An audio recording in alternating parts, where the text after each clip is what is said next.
if you would go out and get just a random sort of sample of young men and women your age, 40–50% of them would have allergy antibodies against, you know, common inhalant allergens, dust mite, cat, dog, pollen.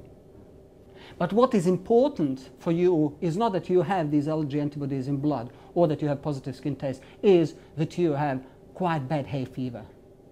And that is what is important, quite bad hay fever. And for us to understand how comes that in some people this immune response is related with hay fever, why in the others it is associated with hay fever and asthma, and why is it that some people live happily without any symptoms with exactly the same immune response, is really kind of fascinating.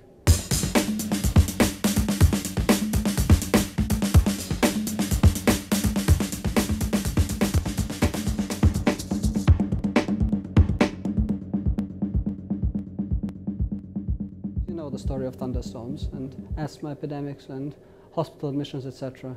What is happening is you have pollen grains, which are really like aerodynamically like golf balls. No, they're like footballs.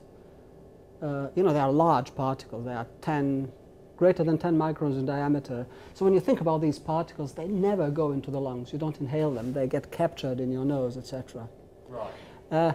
But just before the thunderstorm and during the thunderstorm, you have vast changes in the environment of the air.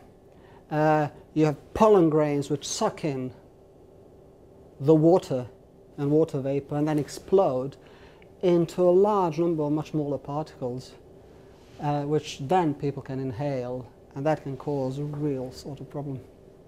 Have we as a host, as a human race, become more susceptible to all of these environmental triggers that were already there? Or is it more or less of a trigger that is a problem? So do we react to house dust mite because there's much more house dust mite in our modern houses than it used to be 100 years ago? Has pollen or the nature of pollen allergen changed, perhaps due to air pollution, and whether this has contributed to higher exposure and more allergies? Or is it that, you know, we are more susceptible to all of these environmental triggers and causes that were already there?